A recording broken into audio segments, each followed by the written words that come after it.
जय हिंद प्यारे बच्चों। मेरे शेर और शेरनियाँ कैसे हैं? सभी बच्चों का बहुत बहुत आभार और बहुत बहुत स्वागत है प्यारे बच्चों।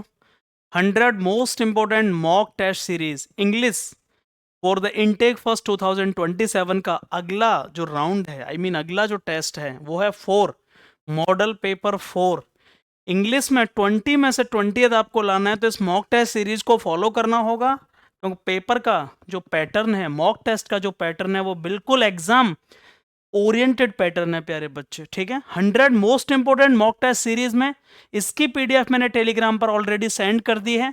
सभी चारों मॉक टेस्ट की पीडीएफ में फिर से सेंड कर दूंगा दोबारा आज। आप टेलीग्राम चैनल को ज्वाइन करिए, जिसका लिंक इस वीडियो के डिस्क्रिप्शन बॉक्स में दिया गया है। आई होप आपको समझ में आया होगा मैं जो कहना चाह रहा हूं। इंग्लिश का 4th मॉक टेस्ट होने वाला है, जिसका कि बिना देरी किए सीधा पहला क्वेश्चन आपको स्क्रीन पर देखने को मिल रहा है। फाइंड द इनकरेक्ट पार्ट, ये पहला क्वेश्चन है भाई, फटाफट से बता दीजिए। Find the incorrect part. A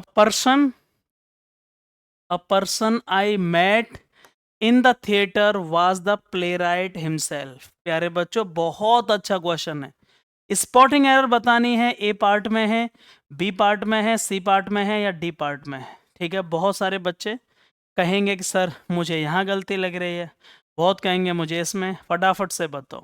a person I met in the theatre, एक व्यक्ति है जिससे मैं थिएटर में मिल चुका हूं थिएटर में। वो खुद एक प्ले राइट हिमसेल्फ था, खुद एक मतलब लिखने वाला था, इसको राइटर की तरह था। सोच कर बताइए, बहुत अच्छा क्वेश्चन है। मुझे पता है सब बच्चे गलती करेंगे प्यारे बच्चों। कोई भी व्यक्ति वस्तु जब वो फर्स्ट टाइम इंट्रोड्यूस होगा, प्यारे बच्चे समझने की कोशिश करिए। कोई भी व्यक्ति या वस्तु से आप फर्स्ट टाइम इंट्रोड्यूस हो रहे हैं, तो आप ए और एन का प्रयोग करते हैं जब वो सिंगुलर काउंटेबल नाउन है।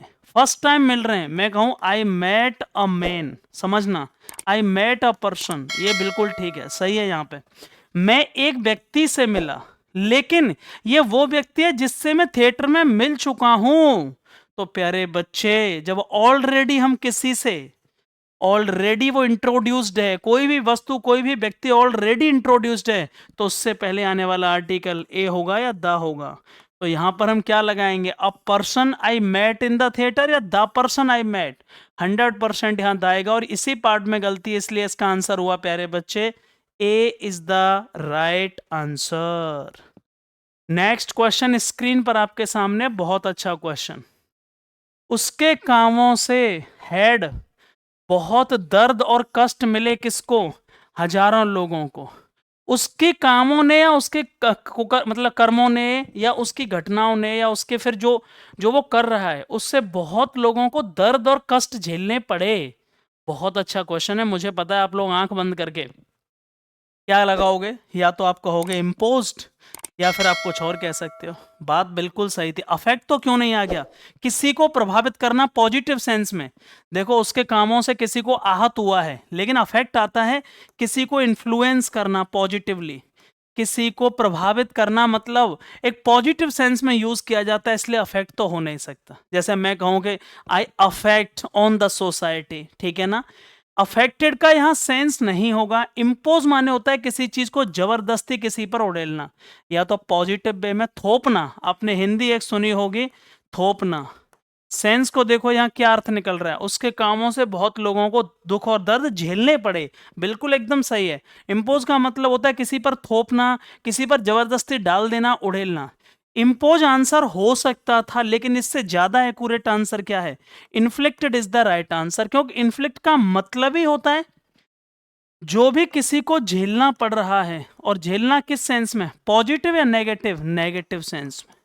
प्यारे बच्चे, इन्फ्लिक्टेड का मतलब सच में जानना चाहते हो तो इसका मतलब है कि टू कॉज और इम्पोज समथिंग स्पेशली हार्मफुल और डिफिकल्ट, मतलब किसी का बुरी तरीके से शोषित करना, उस चीज को झेलना, और या फिर किसी को नेगेटिवली आपको झेलना हो, उसे कहते हैं इन्फ्लिक्टेड। हमेशा याद रखना प्यारे बच्चे, इन्फ्लिक्टेड नेगेटिव सेंस में यूज होता है, कभी पॉजिटिव इसका अर्थ यूज नहीं होता है।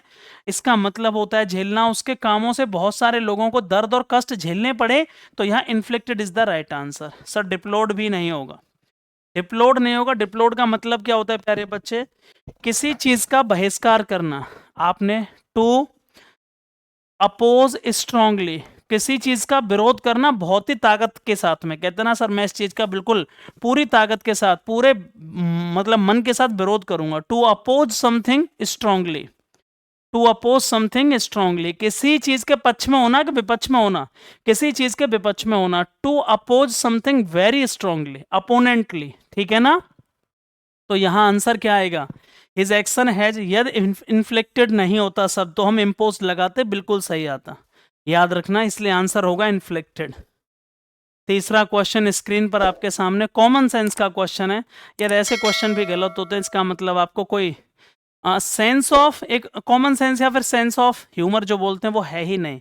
आई मीन आपके अंदर जो एक जो नॉर्मल सेंस है वो है ही नहीं। जैसे वो बोल रहा है बस तो रुकी, बस रुकी, लेकिन यार जैसे बट लगी, इसका मतलब कार रुकी कि नहीं, नहीं रुकी। बस रुकी स्टॉप्ड, लेकिन कार, लेकिन का मतलब इसका ठीक negative action, negative action, car नहीं रुकी। जब ये पास्ट में है तो ये भी पास्ट में होगा, और ये पास्ट में प्रेजेंट है, ये पास्ट तो है लेकिन पॉजिटिव है, यहां पॉजिटिव आ नहीं सकता क्योंकि बट लग रहा है। बस रुकी है लेकिन कार नहीं रुकी है, और इसलिए 100% आंसर हो जाएगा बस रुकी लेकिन कार नहीं रुक सके, पास्ट में कोड आएगा, और क्योंकि बट लग रही है इसलिए नेगेटिव सेंस में यहां कोडेंट होगा। प्यारे बच्चे आंसर क्या हुआ, तीसरे का D is the right answer. ये बताओ बेटा, चौथा क्वेश्चन का आंसर बताओ क्या होगा। प्लीज गिव मी आर्टिकल लगाना है।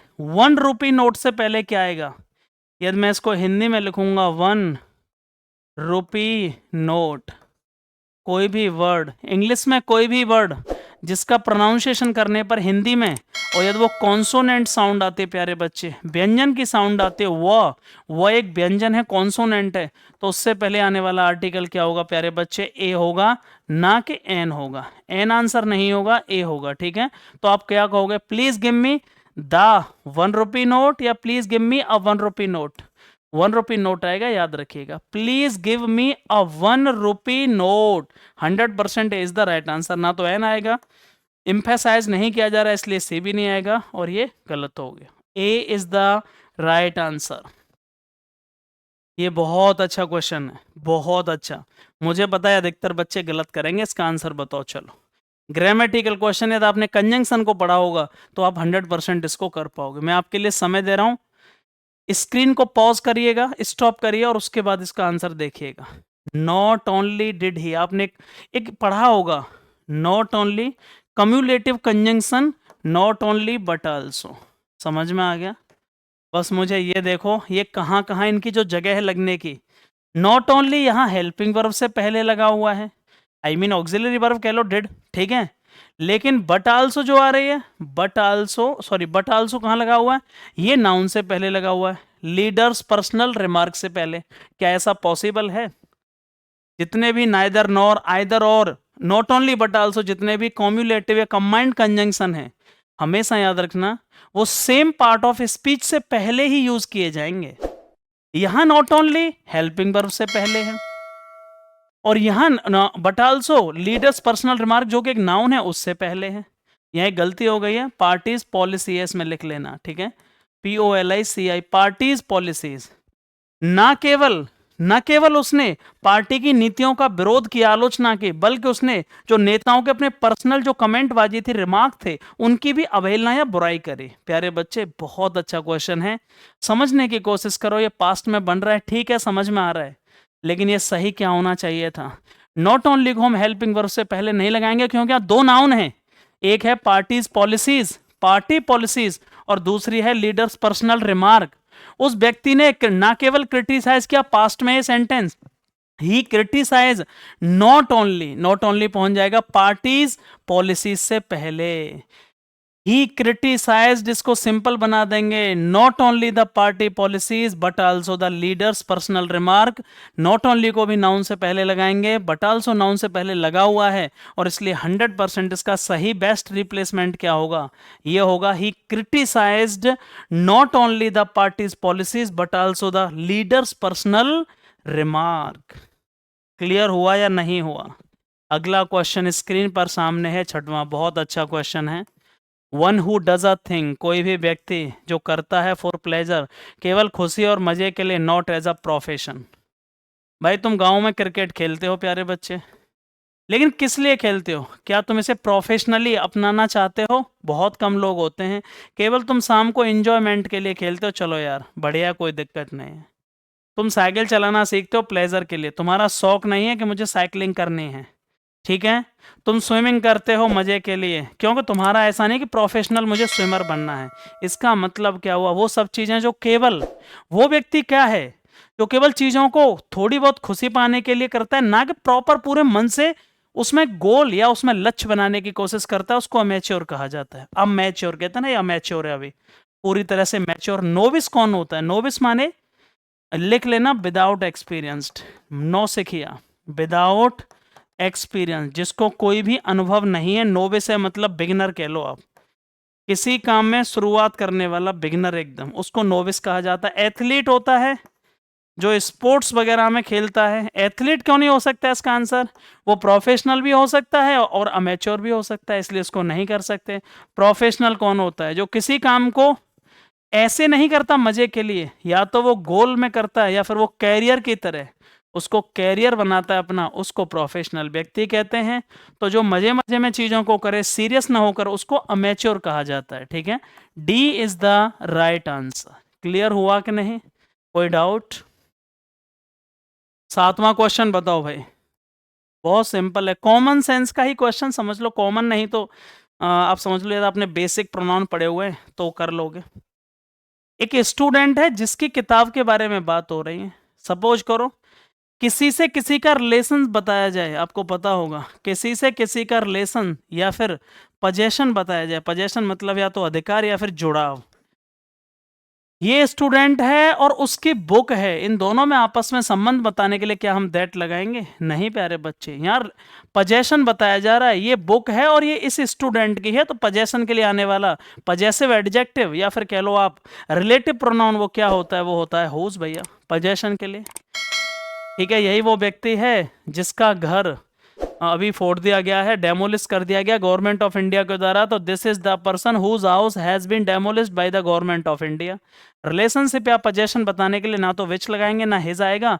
100% प्यारे बच्चे यहाँ पर हुज आएगा। संबंध बताया जा रहा है इस स्टूडेंट्स का और इस बुक का। इस बुक का संबंध इस स्टूडेंट से बताया जा रहा है। पोजेशन है इस बुक पर, इस स्टूडेंट का पोजेशन है जो अभी मेरे पास है और अब मैं उसे कैन टेक, वो मेरे से ले सकता है। 7वें क्वेश्चन का सही आंसर क्या हुआ? Whose is the right answer. कोई डाउट? 8वां question, active and passive voice. हमेशा इनको ऑप्शन से कर लिया करो, ज्यादा सोचा करो मत। डिड आ रही है, इंटरोगेटिव सेंटेंस है। डिड ही ये सब्जेक्ट है और डेट एंड टाइम क्या है? द डेट एंड टाइम एक ऑब्जेक्ट है। बहुत सिंपल। अब ये देख लो, डिड का पैसिव में क्या होगा? वाज और वर होगा, सही बात है। लेकिन यहां तो आर आ रही है, तो आर को हटा दो। यहाँ डिड का डिड किया गया, ये भी ऑप्शन हटा दो। अब क्या करें sir? The date and time, दो चीजें हैं जो एंड से जुड़ी हुई हैं, तो वाज आएगा या वर आएगा। लेकिन यहाँ रिमेंबर को रिमेंबर लिखा गया है, जब वर्ब की थर्ड फॉर्म आएगी, ये भी गलत हो गया।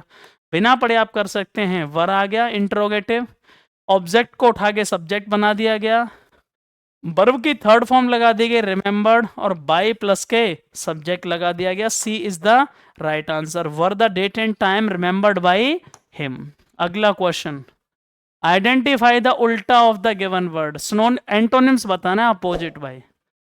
इसका अपोजिट बताइए प्यारे बच्चे फटाफट से, एंटोनिम्स बताइए अपोजिट। मोनोलॉग का मतलब क्या है? मैं सिंपल भाषा में समझा देता हूं, ये सारे समझा देता हूं। देखो, मोनो माने एक, किसी भी शब्द के पीछे आप ये समझ लो, लोग आगे ना, लोग, सॉरी, किसी भी शब्द के पीछे लो, एक मिनट, किसी भी शब्द के पीछे लोग आगे, LOGUE। लोग का मतलब है, समझ लो, स्पीच, बातें, कुछ भी कहना। लोग मतलब स्पीच। जब कोई भी स्पीच एक व्यक्ति के द्वारा दिया जाएगा, स्पीच बाय वन पर्सन, उसको कहा जाएगा मोनोलॉग। समझ लो भाई, किसी एक व्यक्ति के द्वारा बस बोला जा रहा है, उसको मोनोलॉग। इसका उल्टा पूछा है, एक व्यक्ति के द्वारा मोनोलॉग, तो भैया दो व्यक्तियों के द्वारा क्या होगा? Dialogue. Speech by the two, कोई भी स्पीच हो रहा है, कोई भी बात हो रही है, कन्वर्जेशन हो रही है, और बाय द टू, दो लोगों के द्वारा दी जा रही है, उसको डायलॉग कहते हैं। भारत और अमेरिका की बात चल रही है, वो क्या कहते हैं, डायलॉग चल रहा है। India and America have a great dialogue और a bilateral dialogue over the international relationship and the treaty, bilateral treaty, द्विपक्षीय संबंधों के ऊपर वार्तालाप हो रही है, डायलॉग कहा जाता है। मोनोलॉग में एक तरफ से इंडिया अपनी बात कह रहा है लेकिन अमेरिका नहीं कह रहा है, उसको मोनोलॉग कहा जाएगा। ये तो हो गया मोनोलॉग का उल्टा डायलॉग। अब ये प्रोलॉग और एपिलॉग क्या होते हैं, ये एक दूसरे के उल्टे हैं। जो शुरुआत का भाषण है, जो बिगिनिंग वाला भाषण है, आपने सुना होगा हिंदी में उपसंहार सुना है। जब किसी भी नाटक की उपसंहार, किसी भी चीज की शुरुआत करी जाए, और जैसे आप स्कूल जाते हो और सुबह प्रार्थना बोलते हो, उसको उपसंहार कहते हैं। शाम को आते समय आप खत्म होने की प्रार्थना करते हो, ये वो है जब एंड हो रहा है। कंक्लूजन, एपिलॉग माने कंक्लूजन, लास्ट में कोई चीज खत्म हो रही है, नाटक, प्ले, कुछ भी, उसके अंत में गाया जाने वाला कोई भी स्पीच, कोई भी गाना, कोई भी भाषण, उसको एपिलॉग कहा जाता है। नेताजी आपके स्कूल में आए, उनके स्वागत के लिए आपने प्रोलॉग किया। नेताजी जा रहे हैं, शाम हो गई है, उसके बाद एक गाना गाया जाएगा, जो भी है उनके जाने में, उसे एपिलॉग कहा जाएगा। मोनोलॉग में हो गया एक व्यक्ति ही बोल रहा है, एक वन साइडेड कन्वर्जेशन है। डायलॉग में टू साइडेड कन्वर्जेशन है। और कैटालॉग अलग चीज है। कैटालॉग क्या होता है, लिस्ट ऑफ आइटम्स होती है बस। किसी भी आइटम्स की एक लिस्ट बनाई जाती है, उसको कैटालॉग कहा जाता है, चाहे बुक की लिस्ट हो, चाहे किसी और चीज की लिस्ट हो, और इसलिए ये आंसर होगा नहीं। तो मोनोलॉग का उल्टा क्या हो गया प्यारे बच्चे, डायलॉग होगा। मोनोलॉग में वन साइडेड कन्वर्जेशन और डायलॉग में टू साइडेड कन्वर्जेशन। कोई दिक्कत, कोई दिक्कत सर? कॉज्ड क्या है, कॉज्ड का सिनोनिम्स बताना है प्यारे बच्चे, पर्यायवाची बताना है। कॉज्ड का मतलब ही क्या होता है ये बताओ। बहुत सिंपल है, कॉज्ड माने किसी चीज का होना, किसी के कारण होना। कॉज्ड माने कहते हैं ना, ये इसका मेन कॉज है सर, ये मुख्य कारण है, ये घटना इसलिए घटी क्योंकि इसका मुख्य कारण है। ठीक है, तो कॉज क्या हो गया ये बताइए, इसका सिनोनिम्स बताना है। देखो ये जो ब्रॉट अबाउट बना है वो किस से बना है, वो बना है ब्रिंग अबाउट से। ब्रिंग अबाउट की सेकंड फॉर्म। ब्रॉट फॉरवर्ड बना है ये ब्रिंग फॉरवर्ड की सेकंड फॉर्म से, समझना, ब्रिंग फॉरवर्ड की सेकंड फॉर्म। ब्रॉट आउट किससे बना है, ब्रिंग आउट से। ब्रिंग आउट की सेकंड फॉर्म ब्रॉट आउट। और ब्रॉट ओवर किससे बना है, ये ब्रिंग ओवर की सेकंड फॉर्म। ब्रिंग का सेकंड फॉर्म ब्रॉट होता है। अब ब्रिंग आउट अबाउट किसे कहते हैं, लिख लो भाई। ब्रिंग अबाउट का मतलब ही क्या होता है प्यारे बच्चे, किसी चीज के कारण कोई भी काम होना। ब्रिंग अबाउट मतलब टू कॉज, किसी के कारण होना, किसी का कारण बनना, किसी चीज के होने का कारण बनना। To become a cause, to happen something. ठीक है, ब्रिंग अबाउट इसका आंसर सही है बिल्कुल। इसका मीनिंग तो ये हो गया। ब्रिंग फॉरवर्ड किसे कहते हैं, बहुत सिंपल सी बात है। ब्रिंग फॉरवर्ड में to move to an earlier date, किसी चीज को अर्लियर डेट पर फिर से मूव करा देना, ब्रिंग फॉरवर्ड कहते हैं ना। सर ये जो डेट है अब अर्लियर डेट पर, ये काम अब पहले अर्लियर डेट पर होगा, उस डेट पर होगा जो डेट अर्लियर पहले ही जा चुकी है उसी पर, उसको ब्रिंग फॉरवर्ड कहते हैं ना। कहते हैं ना मैंने लेटर ब्रिंग फॉरवर्ड कर दिया, ब्रिंग फॉरवर्ड कर दिया है, नीचे दबा के ब्रिंग फॉरवर्ड कर दिया है, उसको कहा जाता है प्यारे बच्चे अर्लियर डेट पर। बिल्कुल एकदम सही है। आगे चलते हैं। ब्रिंग आउट किसे कहते हैं, तो आपको पता होगा प्यारे बच्चे। ब्रिंग आउट का मतलब है कोई चीज आपने नई बनाई है, उसको बेचने के लिए मार्केट में, ब्रिंग आउट निकालिए बाहर, कहते ना सर ये to produce something new, to produce something new to sell out in the market. कोई भी चीज जो नई है आपने पैदा करी है और बेचने के लिए, मार्केटिंग के लिए। प्यारे बच्चों तो अब मैं बताने जा रहा हूं ब्रिंग ओवर। ब्रिंग ओवर का मतलब क्या होता है, ब्रॉड, ब्रिंग ओवर की सेकंड फॉर्म है ब्रॉट ओवर, किसी भी व्यक्ति या वस्तु को एक स्थान से दूसरे स्थान पर ले जाना। To put a person or a thing from one place to the another place, to take a person or a thing from one place to the another place। इसलिए ये आंसर हो नहीं सकता, ये हो नहीं सकता, ये हो नहीं सकता। मैं सिंपल मीनिंग भाषा में बता देता हूँ। ब्रिंग फॉरवर्ड माने किसी चीज को अर्लियर डेट पर करना, पहले ही कर लेना। ब्रिंग आउट मतलब क्या होता है सर, कुछ पैदा करना, कुछ मार्केट में बेचने के लिए कुछ नया लेके आना। ब्रिंग ओवर का मतलब है किसी व्यक्ति या वस्तु को एक स्थान से दूसरे स्थान पर ले जाना, बहुत सिंपल। इसलिए ब्रॉट आउट का मतलब क्या हुआ, ब्रॉट अबाउट इसका आंसर हो गया किसी चीज का कारण होना, किसी चीज के होने का कारण होना। इसलिए कॉज्ड का आंसर क्या हो गया, सिनोनिम्स ब्रॉट अबाउट हो गया प्यारे बच्चे। अगला question, select the correct noun नहीं है, फिल इन द ब्लैंक्स है प्यारे बच्चे। आई हैव गिवन हर, बताइए आगे क्या आएगा। बहुत अच्छा क्वेश्चन है प्यारे बच्चे, बहुत। प्यारे बच्चों ध्यान रखना, मैंने उसको कुछ काम दिया है। वर्क क्या है? वर्क एक अनकाउंटेबल नाउन है प्यारे बच्चे, काम को गिना नहीं जा सकता। याद रखना, जो बच्चे ये कहेंगे कि सर मैं वर्क में वर्क्स लगा रहा हूं, वो गलत हो गया।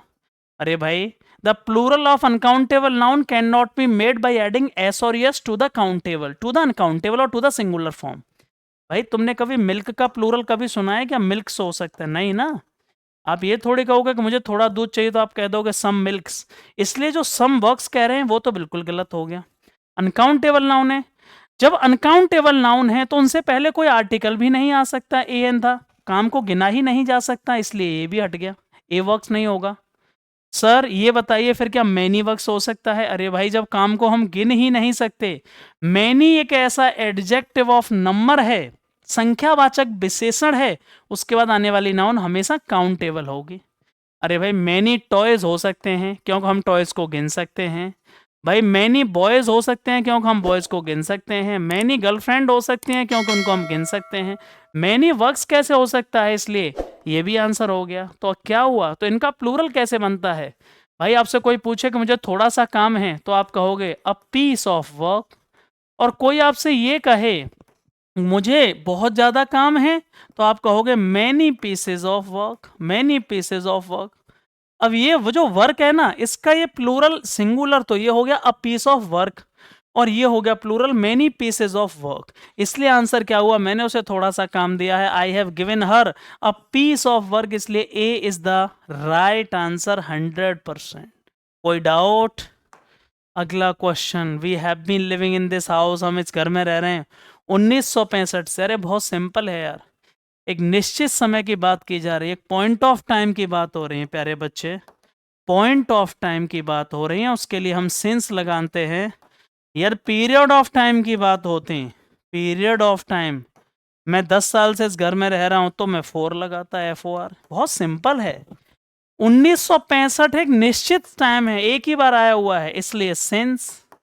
और यदि मैं कहता सर मैं 10 साल से रह रहा हूं, 10 ईयर से, ये पीरियड ऑफ टाइम हो गया, इसके लिए हम 4 लगाएंगे, इसलिए 100% आंसर क्या हो गया? D is the right answer. कोई डाउट?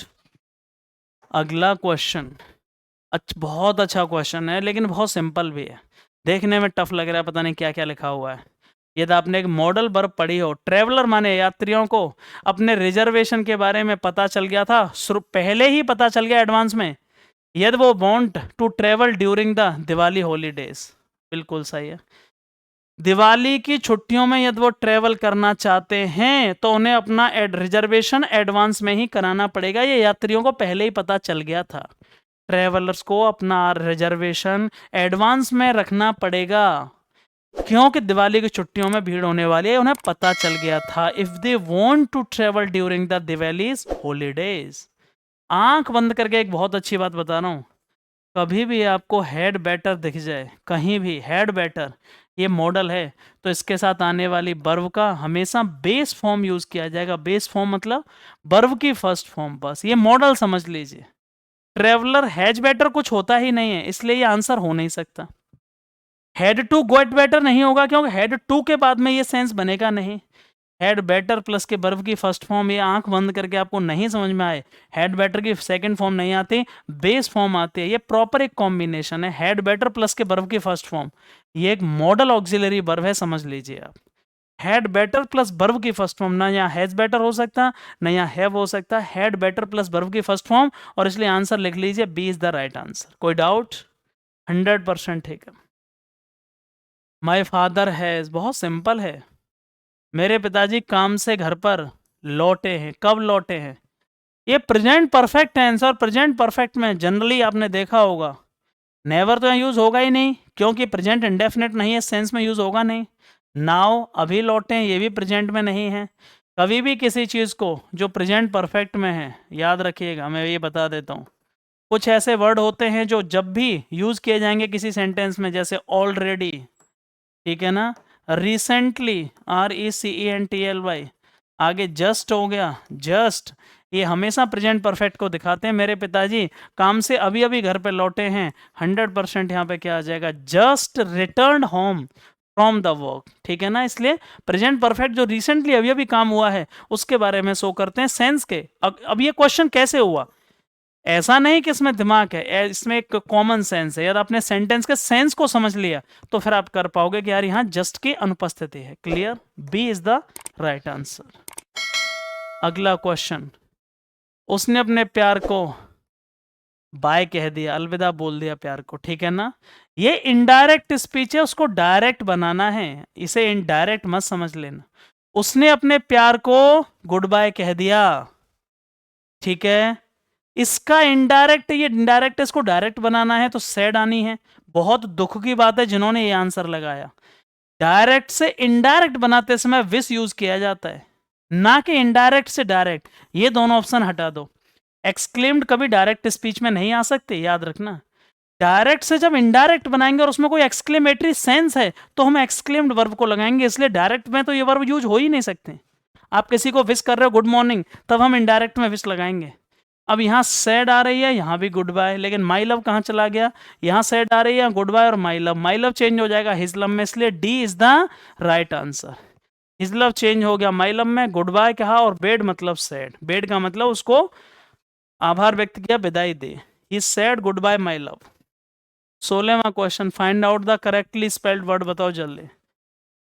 आपने एक वर्ड सुना होगा प्यारे बच्चे, HAZARD, हजार्ड, खतरा होना, हजार्ड, सुना है कि नहीं।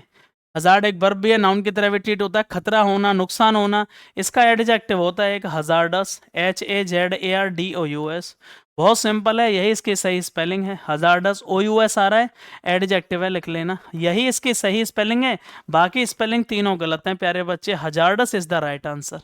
16 क्वेश्चन क्लियर हुआ कि नहीं। 17वां क्वेश्चन बहुत अच्छा क्वेश्चन है, वन वर्ड सब्स्टिट्यूशन। एक ऐसा व्यक्ति जो दोनों हाथों में बराबर की निपुणता रखता हो, दोनों हाथों को। आपने एक मूवी देखी होगी 3 इडियट्स, और उसमें कौन था 3 इडियट्स में, प्रोफेसर कौन थे। उस प्रोफेसर दोनों हाथों को बराबर यूज करता था, दोनों हाथों में वो निपुण था। अ पर्सन और capability of using both hands equally well, उसको उस क्वालिटी को क्या कहा जाएगा। देखो, कभी भी इंग्लिश में हाथों से रिलेटेड कोई काम होगा उसके लिए हमेशा डेक्स्टर आती है, डेक्स्टर वर्ड यूज किया जाता है, DEXTER। हमेशा इसका मतलब ये होता है कि related to the hands, related to the hands. आप रूट वर्ड समझ लीजिए इसको, ठीक है। हाथों से संबंधित डेक्स्टर यूज किया जाता है, तो डेक्स्ट्रस तो हो गया हाथों से रिलेटेड, कोई भी काम जो हाथों से किया जाता है। इसको अर्थ नहीं होगा जो दोनों हाथों में बराबर की निपुणता रखता हो, एक ऐसी क्षमता जिसमें दोनों व्यक्ति के हाथ बराबर काम करें। जनरली एक हाथ ज्यादा काम करता है, राइट हैंड या लेफ्ट हैंड, लेकिन दोनों हाथों से यदि मैं लिख पाऊं तो मैं कहलाऊंगा एम्बीडेक्स्ट्रस। एम्बी माने दो और डेक्स्टर माने हाथ, और दोनों हाथों में जो निपुणता है उसी को कहा जाएगा ambidextrous. A person who uses his both hands equally well is defined as ambidextrous। Skilful होता है जिसमें विशेषता होती है कोई, एक्सपर्ट माने होता है जो बहुत अनुभवी है, योग्यता बहुत ज्यादा है, स्पेशलाइजेशन है, इसलिए आंसर हो गया एम्बीडेक्स्ट्रस। कोई डाउट। अगला क्वेश्चन, ये बहुत अच्छा पैसेज है लेकिन ये बहुत टफ पैसेज भी है। वो बच्चे जो शुरुआत कर रहे हैं उनको कुछ भी समझ में आने वाला नहीं है, लेकिन हमेशा पैसेज को कैसे किया जाना चाहिए थोड़ा सा डीपली पढ़ना होगा। कुछ लोगों की ये समझ में नहीं आएगा, मैं फिर रिपीट कर रहा हूं। देखो मैं कैसे पढ़ता हूं, मैं आपको कैसे कहूंगा कि आप कैसे समझेंगे। यार आप सोच रहे हैं कि इसको बिना पढ़े लिखे कभी आंसर लगाया जा सकता है, मैं चैलेंज कर रहा हूं, आप इसको डायरेक्ट क्वेश्चन पढ़ के आंसर कभी नहीं लगा सकते, मैं लिख के दे सकता हूं। आप सोचो कि मैं सीधा क्वेश्चन पे गया, क्वेश्चन पे से ढूंढा और आंसर ढूंढने लग गया, मैं चैलेंज कर रहा हूं। एक ही तरीका है इसका कि आप अच्छे से इसको एक बार पढ़ लोगे ना, आप समझ जाओगे कि लेखक कहना क्या चाहता है। अब मैं पढ़ रहा हूं कैसे, मान लो मैं आपकी तरह हूं, मुझे कुछ भी समझ में नहीं आ रहा, मैं कैसे समझूंगा, बिल्कुल हिंदी में समझूंगा। हम आजकल कहां खड़े हैं, हम खड़े हैं पॉइज्ड, बहुत ही जहरीला, पॉइज्ड मतलब जहर से संबंधित, एंड चैलेंजिंगली, बहुत बड़ा चैलेंज है, on the razor's edge of destiny, हम भाग्य के बिल्कुल दुर्भाग्य के किनारे पर खड़े हुए हैं। कैसे, वी आर नाउ, अभी हम कहां पर हैं, at the mercy of atom bomb, हम एटम बम की बिल्कुल समझ लो दया पर हैं। मर्सी मतलब एटम बम में ऐसे देख रही है हमें दया की तरह, एंड लाइक और विच वुड डिस्ट्रॉय, जो बर्बाद कर देगी अस कंप्लीटली हमें, if we fail to control them wisely, यदि हमने परमाणु बम बनाना बंद नहीं किया तो हमें खत्म हो जाएंगे लोग। एंड विजडम, और बुद्धिमानी किस चीज में है, इन दिस क्राइसिस, इतनी बड़ी परेशानी में, मीन्स सेंसिटिवनेस होनी चाहिए लोगों में, संवेदना, ज्ञान to the basic values of life, जिंदगी की समझ होनी चाहिए कि हम कर क्या रहे हैं। इट मीन्स, इसका मतलब एक प्रॉपर विवाइड रियलाइजेशन, एक स्पष्ट क्लियर या आभास होना चाहिए that we are the literally living, हम जी रहे हैं इन वन वर्ड, एक ऐसे संसार में वेयर वी मस्ट आइदर, या तो हम एक साथ डूबेंगे और या एक साथ तैरेंगे, या तो हम तैरेंगे या डूबेंगे, और वो भी एक साथ होगा। ये बहुत बड़ी बात है। वी कांट अफोर्ड, हम क्या नहीं अफोर्ड कर पाएंगे, to temper with man's single minded loyalty. हाँ, कोई एक व्यक्ति का दिमाग चलेगा तो दुनिया डूब जाएगी। एक व्यक्ति की शांति की बात नहीं होनी चाहिए, एक देश की शांति की नहीं होनी चाहिए। क्या होना चाहिए, हमें इंटरनेशनल अंडरस्टैंडिंग होनी चाहिए। हाँ, पूरी दुनिया को साथ में आना पड़ेगा। एनीवन, कोई भी, who does it as a traitor, जो नुकसान पहुंचाने के कगार पे, कोई भी व्यक्ति जो लगा हुआ है नुकसान पहुंचाने में, not only to man's past, न केवल वो लोगों के पास्ट पर प्रभाव डालेगा बल्कि वो प्रेजेंट और बल्कि वो आने वाली वो जनरेशन फ्यूचर पर, बिकॉज ही इज द मोर्टगेजिंग, बर्बाद कर देगा the destiny of the unborn generation. अरे जो अभी पैदा भी नहीं हुई है पीढ़ी, उनको भी बर्बाद कर दिया जाएगा। सर इसका मतलब क्या हुआ, कुछ भी समझ में आया आपकी? सर थोड़ा थोड़ा समझ में आ रहा है। कुछ लेखक कहना चाह रहा है कि हमें जो परमाणु बम, एटम बम बना रहे हैं भाई, कुछ तो करना पड़ेगा, नहीं मामला खराब हो जाएगा। बहुत सिंपल, पहला question, from the tone, passage की टोन और स्टाइल से क्या पता चल रहा है लेखक कैसा है, ये बताओ। परमाणु बम बनाने वाला है, क्या उसे एक ऐसी प्रोज लिख रहा है, राइटर है कोई जो इमेज दिखा रहा है आपको, कल्पना दिखा रहा है, अरे इससे क्या संबंधित है? अरे लेखक एक ह्यूमनिस्ट है, मानवता के बारे में सोच रहा है, जिसका एक क्लियर विजन है कि बेटा सब मरेंगे। बिल्कुल सही है, लेखक चिंता कर रहा है, ह्यूमनिस्ट है कि भाई प्लीज ऐसा मत करो, कोई एक या दो देश जो परमाणु बम बनाने में लगे हैं, साले वो सब बर्बाद कर देंगे दुनिया को। भैया क्लियर मुझे दिख रहा है क्या होने वाला है, इसलिए वो मानवता के बारे में सोच रहा है। वो कोई विध्वंसक नहीं है और वो कोई ऐसा नहीं है कि उसे चिंता ना हो ग्लोबल पावर की। वो एक इंसानियत के बारे में बात कर रहा है, इसलिए B is the right answer. Sir अगला क्वेश्चन बताना थोड़ा, ये बताओ सबसे अच्छा तरीका क्या है, क्या बचने के लिए? एनिहिलेशन माने पूरी कंप्लीट बर्बादी से, इन एन एटॉमिक वॉर। ये तो एटॉमिक वॉर हुआ, याद रखना, आधे से ज्यादा दुनिया बर्बाद हो जाएगी और उससे बचने के लिए एक ही तरीका है, क्या?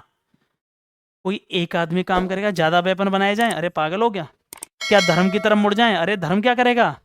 क्या सर न्यूक्लियर बम बनाना बैन कर दें? नहीं, पूरी दुनिया को इंटरनेशनल अंडरस्टैंडिंग, समझदारी आनी पड़ेगी और हार्मनी, समन्वय, शांति स्थापित करने के प्रति काम करना पड़ेगा। पूरी दुनिया को साथ आके इंटरनेशनल म्यूचुअल अंडरस्टैंडिंग आनी पड़ेगी और शांति के लिए काम करना पड़ेगा। ए इज द राइट आंसर। अगला क्वेश्चन, सर ये बताओ, यहां एक लाइन आई थी, तो एक फ्रेज आया था, रेजर्स एज ऑफ डेस्टिनी। अरे रेजर्स एज क्या हो गया? एज माने किनारा, रेजर, रेजर का जो किनारे पर तुम बेटा खड़े हो भाग्य के, तो कैसा भाग्य तुम्हारा? बहुत सुरक्षित है क्या असुरक्षित?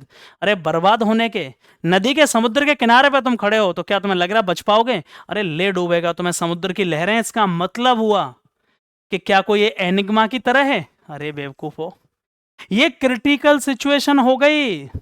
समुद्र के किनारे पर तुम खड़े हो, तुम्हारा भाग्य ऐसा है कि तुम समुद्र के किनारे पर हो, बचने के चांसेस बहुत हैं, पूरे फ्यूचर को बर्बाद कर देगा। यही इसका समझदारी हो गई। अ क्रिटिकल सिचुएशन दैट फोरडेन्स, बर्बाद करेगी जो फ्यूचर जनरेशन को भी। और 20 का सही आंसर हो गया, 20 द राइट आंसर। क्लियर हुआ कि नहीं? पेपर कैसा लगा? मुझे पता है इस पेपर में आपके नंबर कम आने वाले हैं। पेपर का लेवल बहुत मैं एक्यूरेट बना रहा हूं प्यारे बच्चे, बहुत जबरदस्त। यदि आपने ऐसे 100 पेपर लगा लिया, कोई रोक नहीं सकता। मैं चैलेंज कर रहा हूं 20 आउट ऑफ 20 आने से। पेपर यार अच्छा लगा है तो प्लीज सब्सक्राइब करिए इसको फटाफट से, चैनल को। Thank you so much and love you all.